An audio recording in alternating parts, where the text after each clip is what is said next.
नमस्कार। उदय India digital में आपका स्वागत है।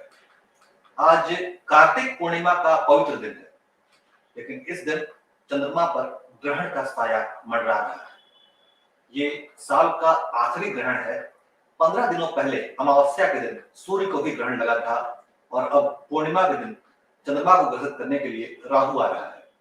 अब से थोड़ी ही देर में यानी दोपहर 1:30 बजे के आसपास चंद्र ग्रहण शुरू हो जाएगा, जो कि भारत में दृश्यमान होगा।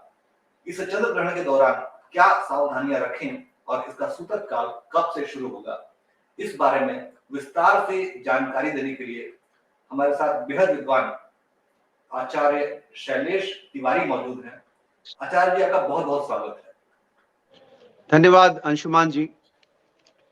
आचार्य जी, कृपया आज लगने वाले ग्रहण के बारे में हमारे दर्शकों को बताएं कि यह ग्रहण कब शुरू होगा, कब खत्म होगा और इस दौरान क्या सावधानियां रखी जाए। अंशुमान जी, सूर्य ग्रहण हो या चंद्र ग्रहण, ग्रहण किसी भी आम जनमानस के लिए अच्छा नहीं होता। एक महीने के अंदर 2 ग्रहण पड़ना अपने आप में बहुत ही कष्टदायक होता है। सूर्य ग्रहण अभी अभी समाप्त हुआ है। अमावस्या की 25 अक्टूबर को सूर्य ग्रहण लगा था, दीपावली के एक दिन बाद, और ठीक 15 दिन के अंदर यानी कि पूर्णिमा के पावन अवसर पर, कार्तिक पूर्णिमा के पावन अवसर पर चंद्र ग्रहण है। लेकिन अंशुमान जी, यह चंद्र ग्रहण के बारे में भारत में भ्रम नहीं होना चाहिए। दोपहर 1:41 से शुरू हो रहा है, शाम को 7:31 तक रहेगा, लेकिन यह ग्रहण भारत में दृश्यमान नहीं होगा। इसलिए जब भारत में दृश्य नहीं होगा, क्योंकि भारत में यह समय दिन का समय है, तो सूतक काल नहीं होगा। सूतक काल नहीं मान्य होने के बाद किसी भी तरह की परेशानी नहीं होनी चाहिए। भारत में इसका सूतक काल नहीं है, इसलिए मंदिर के पट खुले रहेंगे। और भारत में इस ग्रहण का कोई बहुत बड़ा कह सकते हैं कि कोई मान्यता नहीं है, क्योंकि यह ग्रहण जो है अमेरिका में लगेगा, यह ग्रहण कुछ यूरोप के कुछ भागों में लगेगा।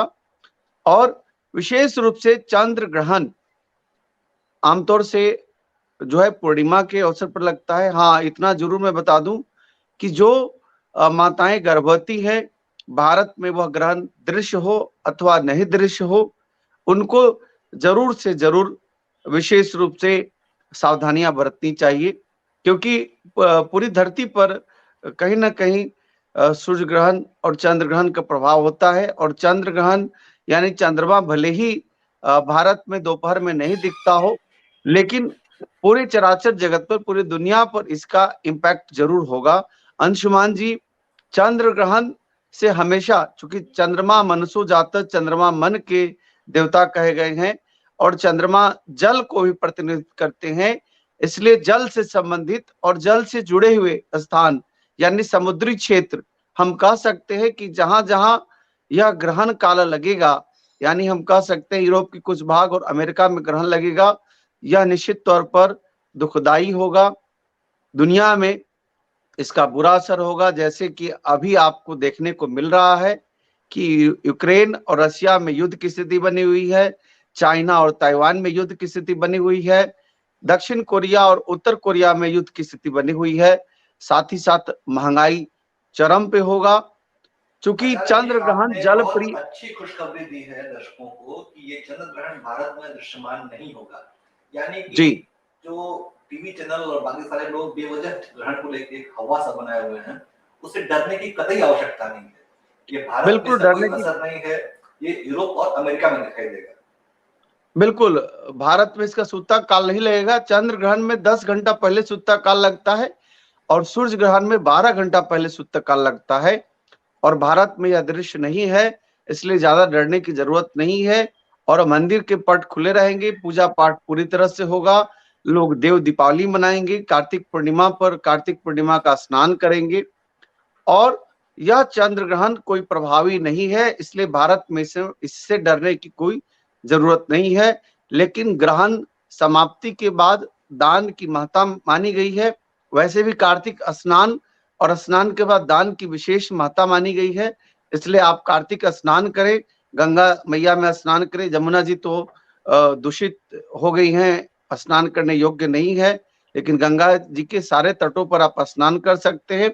इसके अलावा भारत में जो भी नदी के तीर्थ हैं, सभी नदी तीर्थों में स्नान करें। जमुना जी वृंदावन में, मथुरा में, जहां जहां हैं वहां भी स्नान करने योग्य पानी है, वहां स्नान करें। आचार्य जी, कावेरी आप नदी में एक स्नान करें। विशेष रूप से प्रयाग में स्नान करें। तीर्थों का तीर्थराज प्रयाग कहा गया है, और वहां पर विशेष रूप से संगम लगता है। संगम पर स्नान की कार्तिक पूर्णिमा पर विशेष महत्ता मानी गई है। और आचार्य ग्रहण जी, के जी आप एक महान ज्योतिषी हैं और ये एक महान आकाशीय घटना आसमान में हो रही है। भले ही भारत पर इसका प्रभाव न हो, लेकिन अलग अलग राशियों पर तो इसका प्रभाव कोई न कोई देखा ही जाएगा।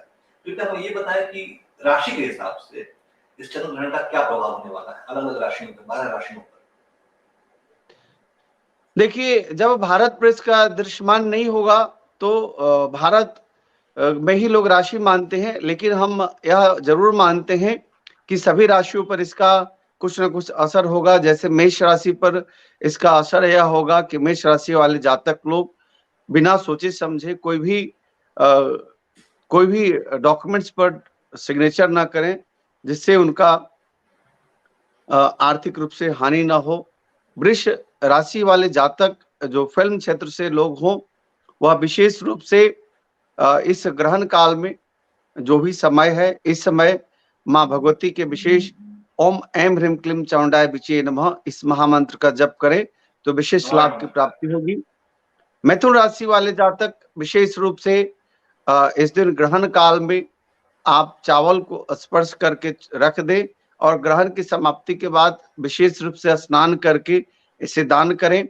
कर्क राशि वाले जातक गौ माता को विशेष रूप से अन्न घास का दान करें। सिंह राशि वाले जातक, सिंह राशि पर विशेष असर हो सकता है, इसलिए सिंह राशि वाले जातक इस दिन विशेष रूप से भगवान शिव का महामृत्युंजय मंत्र का जप, ओम त्र्यंबकम यजामहे सुगंधिम पुष्टिवर्धनम उर्वारुकमिव बंधनान मृत्युर्मोक्षमामृतात्, इस महामंत्र का जप करें तो विशेष रूप से लाभ होगा। कन्या राशि वाले जातक विशेष रूप से इस दिन खीर का घर में खीर बनाएं और खीर का भगवान विष्णु जी को भोग लगाएं, और विशेष रूप से खीर को बांटें तो निश्चित तौर पर परिवार में खुशहाली आएगी, पति पत्नी के बीच संबंधों में मधुरता आएगी। हम बात करते हैं तुला राशि वाले जातक। तुला राशि वाले जातक जो भी फिल्म जगत से हो, मीडिया जगत से हो, या कॉस्मेटिक फील्ड से हो, या मेडिकल फील्ड से हो, इन लोगों को मानसिक रूप से अशांति और परेशानी आ सकती है। इसलिए विशेष रूप से इस ग्रहण काल के बाद आप स्नान करके और विशेष रूप से खिचड़ी का दान करें तो लाभ की प्राप्ति होगी। हम वृश्चिक राशि की बात करते हैं। वृश्चिक राशि जिसके स्वामी ग्रह मंगल हैं, आमतौर से सैनिक, एयरफोर्स, आर्मी, नेवी, ये सब लोग वृश्चिक राशि और वृश्चिक के राशि के स्वामी मंगल से प्रभावित होते हैं। ऐसे जातकों को चाहिए कि विशेष रूप से हनुमान चालीसा और सुंदरकांड का पाठ करें। हम बात करें धनु राशि जिसके स्वामी ग्रह बृहस्पति हैं, और धनु राशि वाले जातक विशेष रूप से विष्णु सहस्त्र नाम का पाठ करें। स्नान पंच नदियों के जल से स्नान करें। पंच नदियों को अपने घर में विशेष रूप से ध्यान करके स्नान करें तो लाभ की प्राप्ति होगी। हम बात करते हैं मकर राशि का। मकर राशि जिसके स्वामी ग्रह शनि हैं, और चूंकि शनि 30 वर्ष बाद अपने खुद के घर में आए हैं, इसलिए मकर राशि वाले जातक आज के दिन विशेष रूप से हनुमान चालीसा का पाठ करें तो विशेष लाभ की प्राप्ति होगी। और हम बात करते हैं कुंभ राशि का। कुंभ राशि के जातक विशेष रूप से सुंदरकांड का पाठ करें, और साथ ही साथ ओम शम शनिश्चराय नमः इस महामंत्र का जप करें तो विशेष लाभ की प्राप्ति होगी। और हम अंतिम राशि की बात करते हैं मीन राशि। मीन राशि वाले जातक आज के दिन विशेष रूप से ओम भगवते वासुदेवाय नमः इस महामंत्र का जप करें तो ग्रहण काल में आपको कोई परेशानी नहीं आएगी, और ग्रहण के बाद भी परेशानी नहीं आएगी। चंद्र ग्रहण में विशेष रूप से चंद्रमा असर देता है, और असर यह देता है कि समुद्र का में ज्वार भाटा भी आता है, कहीं कहीं भूकंप भी आता है, मानसिक रूप से अशांति आती है, कोई व्यक्ति गुस्से में ज्यादा जल्दी आ जाता है, और यह भी हो सकता है कि चंद्र ग्रहण अमेरिका और यूरोप में ज्यादा दिखेगा। इसलिए ऐसी परिस्थिति में विशेष रूप से हमें ऐसा लग रहा है कि पूरी दुनिया में उथल-पुथल, 2 ग्रहण एक साथ 1 महीने में होना उथल-पुथल और बड़े घटनाओं का आचार्य जी, कारक बनता है। यूरोप और अमेरिका के बारे में कहा जा रहा है कि वहां एक बड़ी आर्थिक मंदी आने वाली है। क्या ग्रहण उस मंदी में कुछ तेजी लाएगा? हालांकि ये कहा गया है कि भारत उस मंदी से बचा रहेगा। ये देखिए, विश्व बैंक का अनुमान आर्थिक है। मंदी तो पूरी दुनिया में है। भारत भी आर्थिक मंदी से जूझ रहा है। ऐसा नहीं है कि भारत नहीं जूझ रहा है। भारत में भी बहुत ज़्यादा परेशानी है, और आप देखिए किस तरह डॉलर का रेट डे बाय डे बढ़ रहा है। रुपए का जो मुद्रा की ताकत है वह डे बाय डे घट रहा है, और यह आर्थिक मंदी की तरफ ही जा रहा है, और इससे पूरी दुनिया जो है अछूता नहीं है। पूरी दुनिया इससे परेशान है, और पूरी दुनिया पर इस पर असर पड़ेगा। जी, तो ये थे आचार्य शैलेश तिवारी जी, जो हमें चंद्र ग्रहण के बारे में बता रहे हैं। ये चंद्र ग्रहण इसी कार्तिक पूर्णिमा को लगने वाला है। हम हालांकि उन्होंने हमें आश्वस्त किया है कि भारत पर इसका कोई असर नहीं दिखाई देगा। ये हम भारतीयों के लिए एक बहुत अच्छी खबर है। आचार्य जी, आपका बहुत बहुत धन्यवाद। धन्यवाद अंशुमान जी, धन्यवाद।